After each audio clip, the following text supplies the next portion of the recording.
If you are watching this video, likely you are a silver and or gold stacker. You may have heard somewhere along the line that silver and gold are or were money. But have you ever stopped to think about the history of what made gold and silver money from the very beginning and what made it stop? The rise and fall of gold and silver as money. We're going to talk about it in this video as we explore.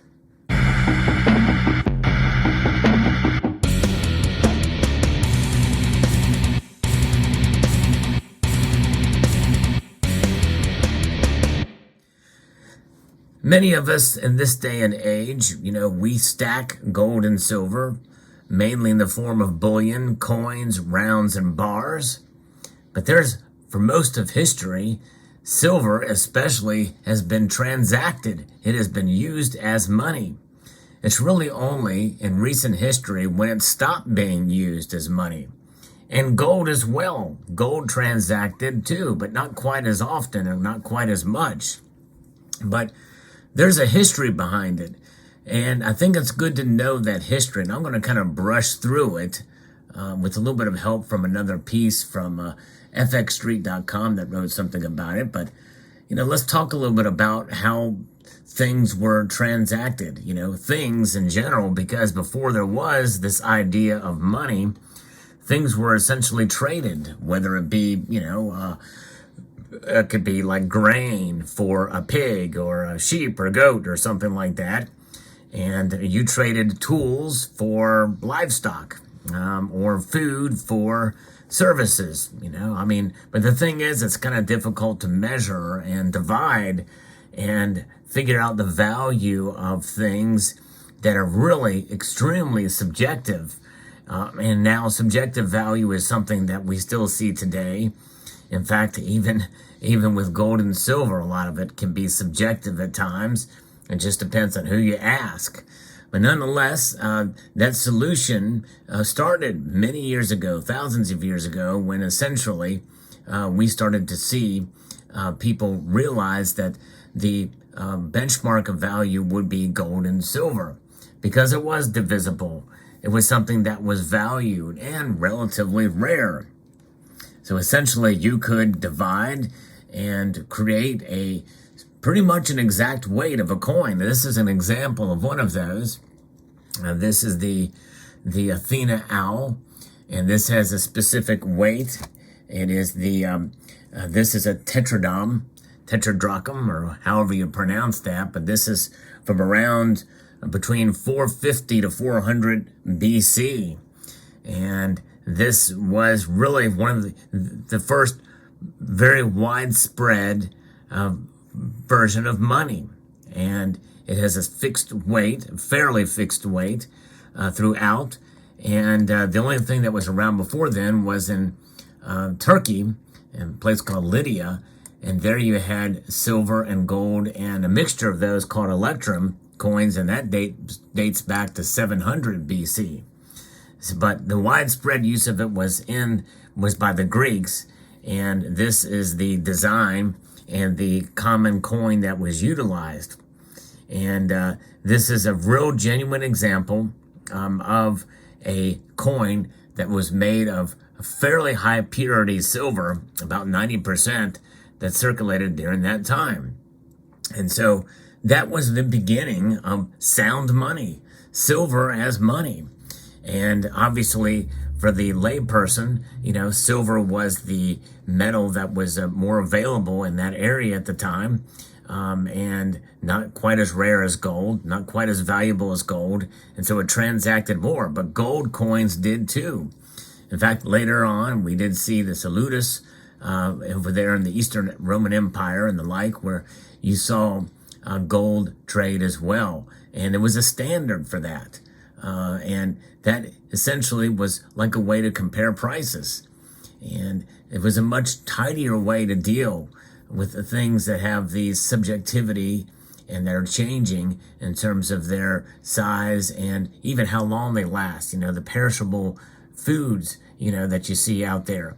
If foods are starting to rot, they're worth a whole lot less. than the foods that are quite fresh.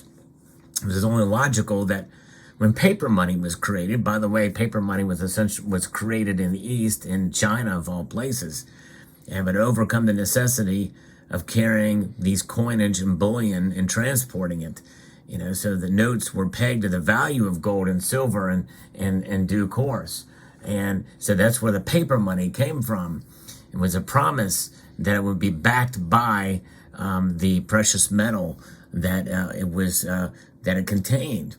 So we could exchange the paper money for a known quantity of gold or silver, and that gave it tangibility, fungibility, and it gave it the confidence, not by any government, but by the metal that backed it. And typically that was the silver standard.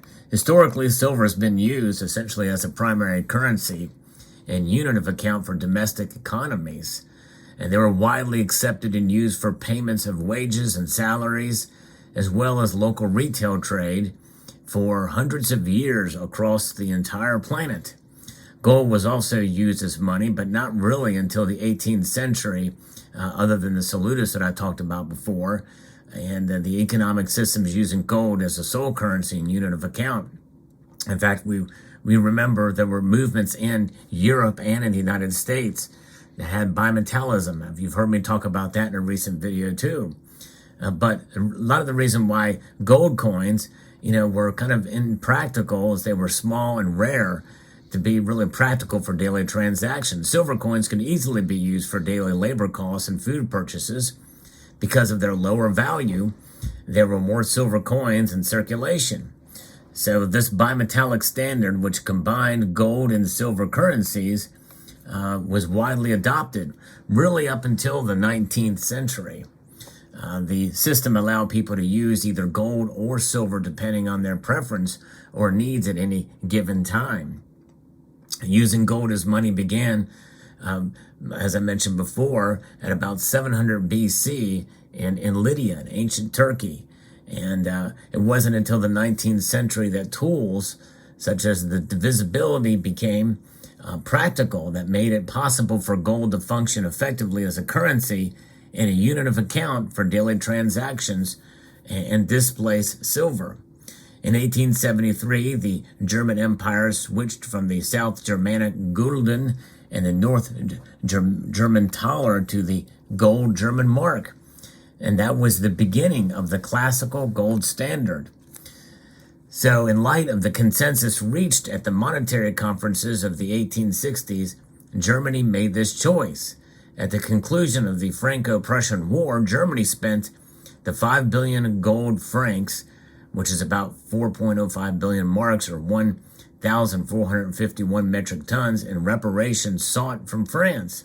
As a result of this change by a major centralized European economy, other European nations also made the changeover to gold in the 1870s, and the Latin monetary unit stopped minting limitless quantities of silver 5-franc coins.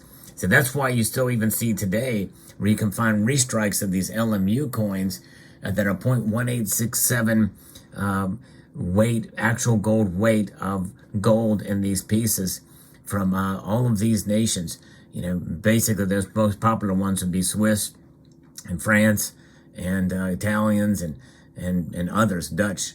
As a result of this change by a major centralized European economy, others made these changeovers and they adopted these coins and pretty much abandoned the silver standard. And we saw the crime of 73 here in the United States. We'll get to that here in a moment. And the Cross of Gold speech by William Jennings Bryan comes to mind about the kind of this abandonment of the bimetallism. Several monetary systems made this transition from silver to gold, including the British Empire. So following Austria's lead, several other nations made the change, including Belgium, Denmark, France, Italy, the Netherlands, and Sweden. Stability in international trade and commerce, as well as increased economic activity in Europe and the U.S., were made possible by the international adaptation of a classical gold standard. So that is where globalism came to be, with pure gold, or with gold in general, and that became the only thing. And that's kind of the idea that even with gold, when you put the whole world and make it a global thing, it's a problem. And I think that was kind of the beginning of the fall of gold and silver as money. Even though they adopted gold, they abandoned silver. And I thought that was a bad idea back then. I even said so at the time. No one listened to me. Oh, wait a minute, I wasn't alive then. Neither were you. So as a result of this gold standard, fixed exchange rates, the world's price levels began to rise and fall in sync with each other because of the new automated balance of payments. The US dollar had also been a major currency in the world for decades. It was the first currency to be backed across all of the newly formed United States of America, and gold backed it up until 1933.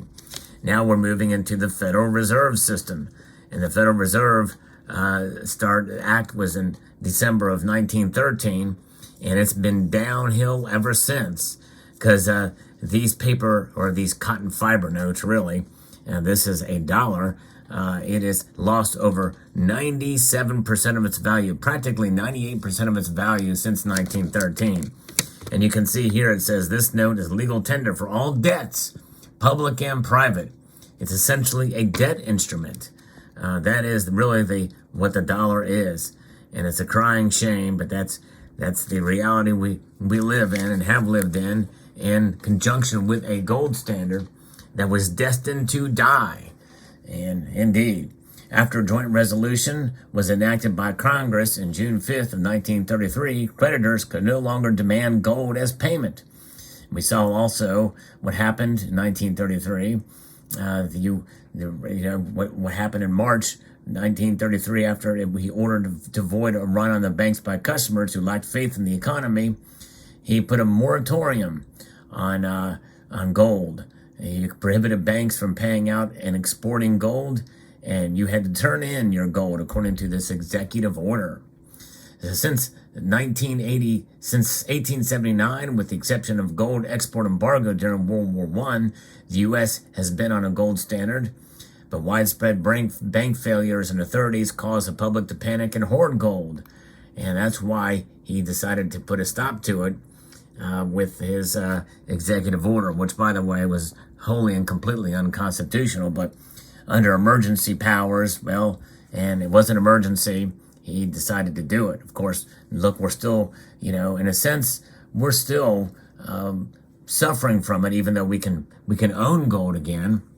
There's nothing backing our currency other than faith, full faith and credit in the United States government for whatever that is worth. So, we got another thing that came after that, and that was World War II. Wars are expensive, and major economies found themselves faced with unsustainable debt. After the end of the war, the gold standard was revived, and the Bretton Woods Agreement was set up, largely after many of these European nations, Western European nations, sent their gold for us to store at Fort Knox. And these two measures became an international monetary system based on fixed exchange rates backed by central banks and set up against principal currencies like the US dollar and the British pound sterling. It allowed nations taking part to maintain convertibility between different currencies without using surplus foreign exchange reserves or speculative capital flows. Both governments and businesses use this new global system for foreign exchange transactions over decades. Another running theme here: global system, globalism. Yes, even back then. But in 1971, President Nixon suspended all dollar-related transactions backed by gold in response to increasing price instability. By the way, it was supposed to be temporary. It was due to inflationary pressures domestically and abroad, the Vietnam War, and increased government spending. There you go, war and increased government spending. There you go, another theme there. This theme continues with aggressive social welfare programs, and high defense costs fueled the spending on projects such as missile defense throughout Europe and in the final years of the Cold War. The Fed then hit on inflation and juggling with interest rates as a financial weapon in a fiat currency backed by only a government promise to pay was a perfect solution to the debt spiral the U.S. has found itself in. So all bets were off after 1971, August of that year. No gold standard. Silver was long gone. And certainly the days when actually transacting with beautiful high relief coins are way out of our purview now.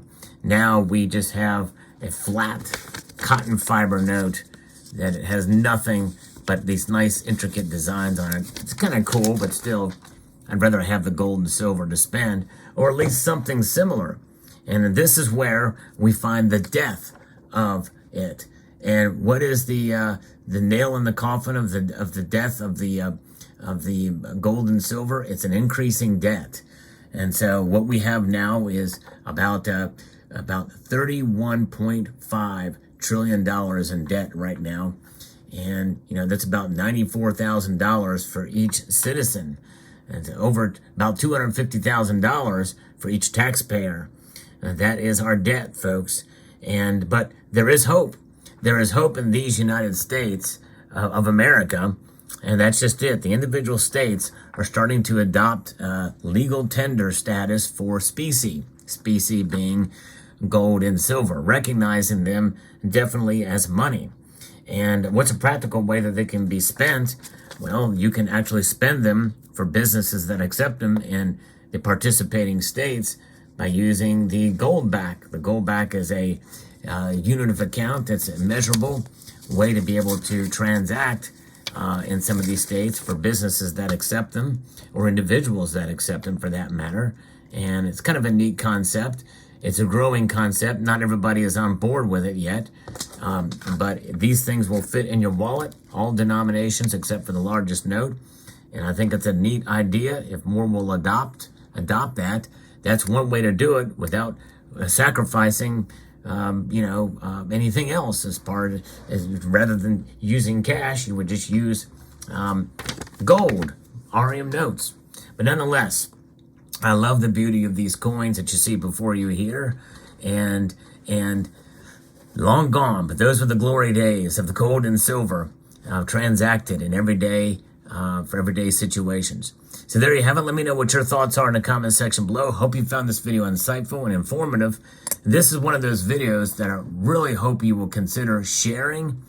Want to try to get the message out when I talk about history and the principles of sound money. These videos are very important. I think even more important than my news-related videos. So if you could share this video, it would be muchly appreciated. Press that thumbs up button down below. And I want to extend a multitude of gratitude to all of you for taking the time to watch, and encourage you to, yes, please rate this video. Thumb it up, share it, comment, and subscribe.